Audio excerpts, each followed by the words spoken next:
Do you ever worry that your child is just going to grow up and become a narcissist or just be a terribly manipulative person? Some parents actually feel like they're being abused by their kids. These are some of the pitfalls in parenting that can create some of those behaviors. I'm not telling you this to scare you, but there are some things that we can do to help this to get better, and I think a little bit of understanding is also helpful. So the first thing is your kids that have this sense of superiority or arrogance. Maybe they belittle others.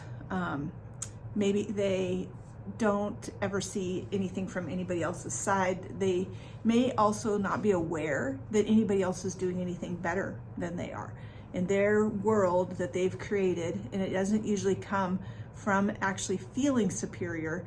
It comes actually from lower self-esteem and not feeling good. They have created this world where they are the best. They may be the best player on the team. The coach wanted to put them in, and then they might have all these reasons why it didn't happen.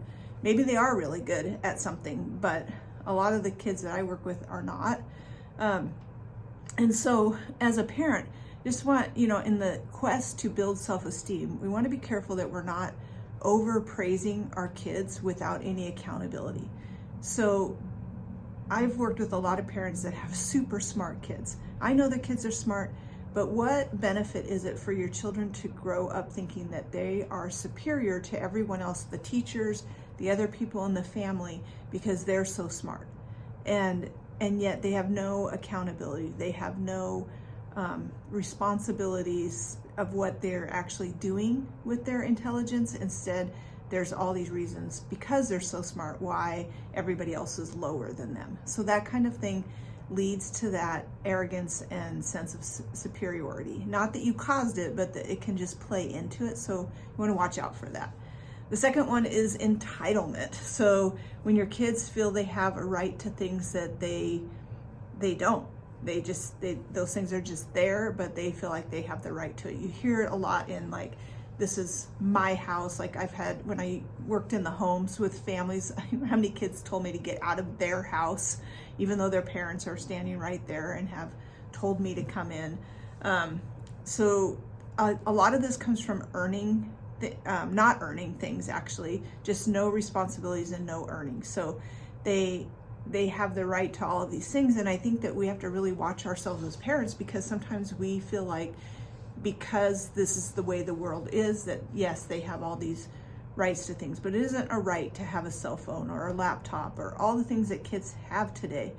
And sometimes they have things without earning it. I've seen so many kids that have broken super expensive things. Like it's almost like handing your child $1,000 and they have no responsibility about what they should do with it, and half of the time they just lose it, and then we're upset, right?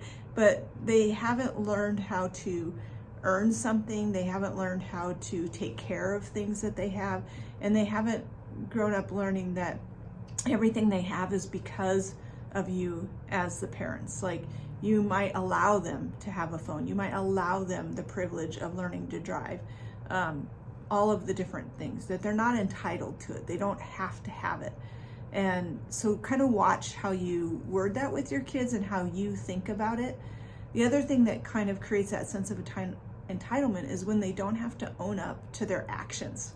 So if we break something, if we lose something, is there a way to deal with that? And I'm not talking about the way that we sometimes hold things over kids' heads and remind them every single day what they did wrong and how they're in trouble, and that's why they're grounded, blah, blah, blah. It's not linked to punishment. It's just linked to normal cause and effect. I remember one time we were working with a family, and when we go in the home with our 12-week program, there's no electronics for a period of time, but in this child's room, he had this fairly nice TV, and the mother had taken the remote control. That was her way of dealing with the no screens unless it was family time. But this kid had gotten a hold of the control, so she had like unplugged it or something like that. It becomes this big battle when we don't just deal with it the way that you're coached to deal with it. Anyway, the kid threw the remote control. He didn't mean to break the TV, but he threw it and it hit the TV. Now listen, even though it was an accident, we still need to hold kids accountable, because his whole thing was like, I didn't do it on purpose. And she was telling us like, he didn't do it on purpose.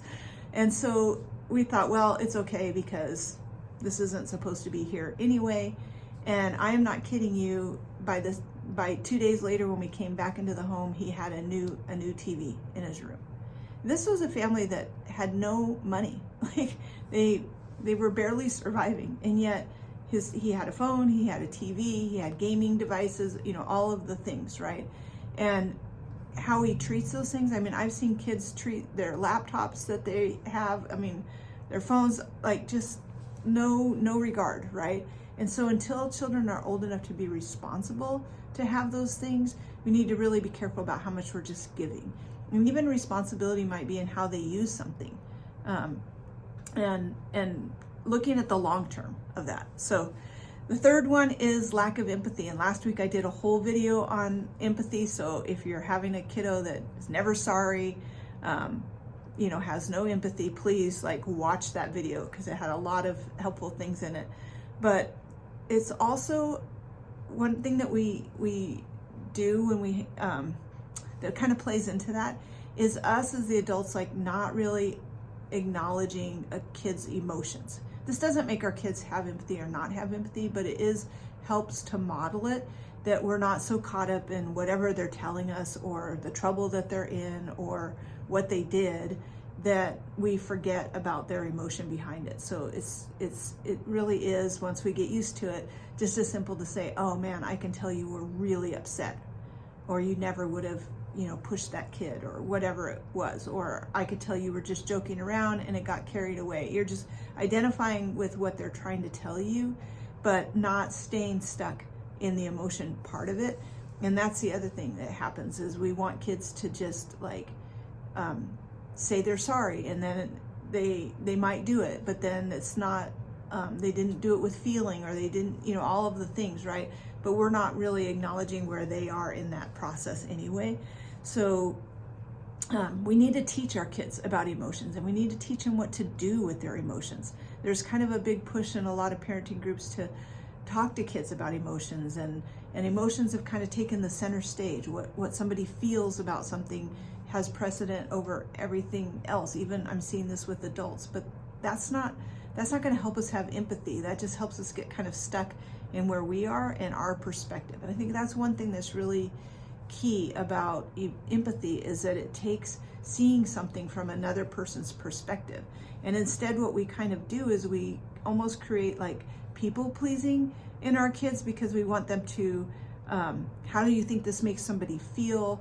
If you say no, they're going to feel bad, you know, all of these kind of things about another person's feelings, which are actually their responsibility.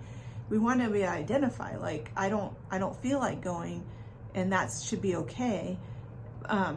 But I also feel like that would be a good thing to go. So, you know, like working through it, like we can feel one way and we can still do something else, or we can feel really bad or angry or upset, but what are we going to do about it? How do we play that out? Like that is so important in how we teach our kids. And also, like, a lot of times, you know, I don't see this as much as we used to, but there's kind of this idea of like, you know, they just need to toughen up, you know, toughen up buttercup or man up or whatever. And I think instead of that language of like, it doesn't matter, it doesn't, you know, how you feel, but looking at, yes, you can feel this way and we can still do this, or we can decide not to do it, but we can do that from our cognitive part of our brain rather than just the emotional part of our brain.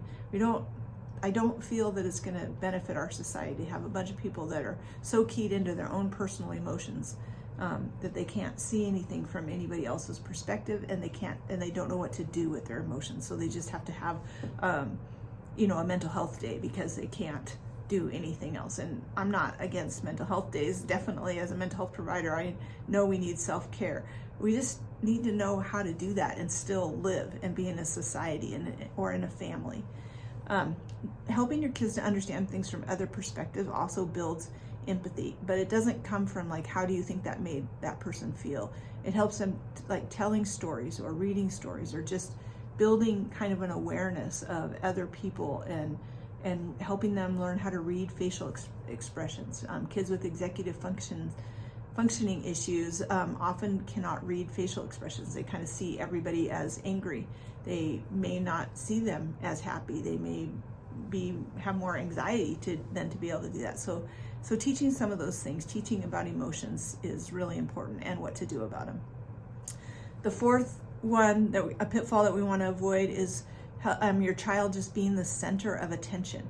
Now, a lot of parents will tell me like they always have to be the center of attention, and they're so manipulative about this. Okay, but have you made them the center of attention? Is everything geared to what they want to do? And are you giving them all these choices so they get to decide about every single thing? They get to decide who goes first, who plays, what game we play, what food we have to eat. Like, we've kind of built our life sometimes around our kids and that sense of them being the center of attention, and then they are among other kids and this doesn't work, right? And it's starting to work less and less because now we have a lot of kids that are the center of attention.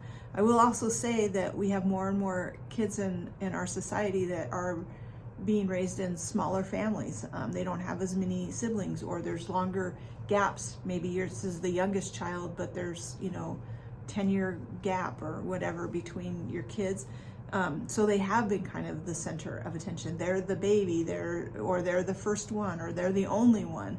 And so that's not a bad thing to give your child attention. It's just making it so that everything is geared about what they want to do and how they want to do it. On the flip side of it, it never being about anything with them, it can also kind of create this grabbing for attention. So it's finding the balance of, like, in the family, I encourage parents to be in charge. Parents make the choices, and limiting the amount of choices that your child has to make. Too much decision fatigue going on in kids anyway. A lot of low-level anxiety all the time. I believe it's tied into that. I think I've done a video on that.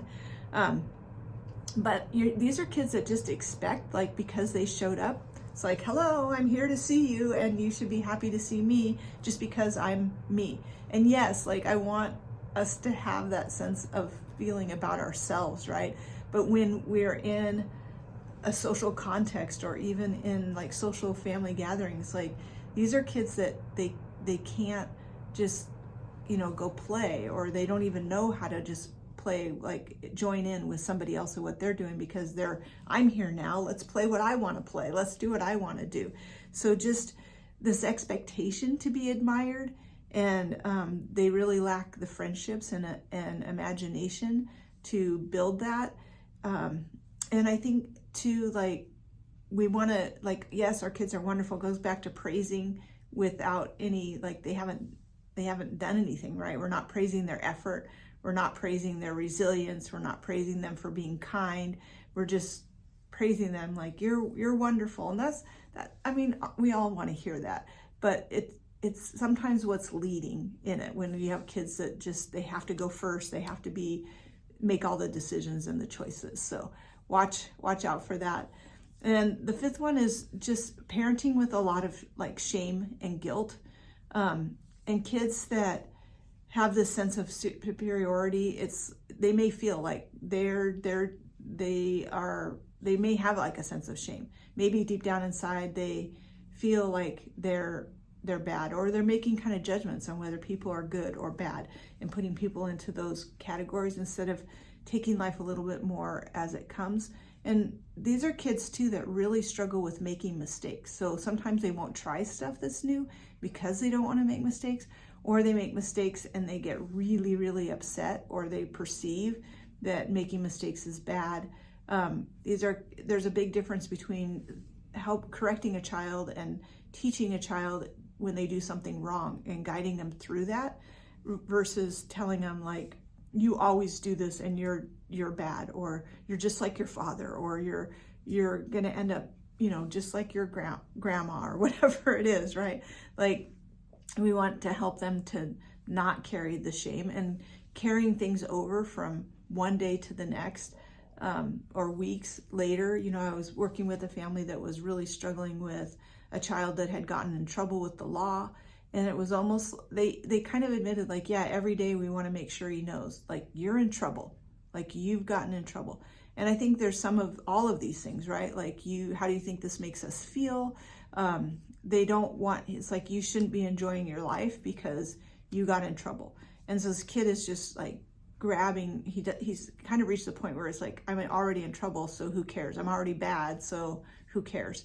So we want to really watch that too. So those are just some basic tips that just scratch the surface of the work that we could do together. I'm Dr. Michelle Alden, and I am a professional behavior family coach. I want to help you to build a bridge to better behaviors. So look me up at parentingchallengingkids.com and let's get started working together. Thanks.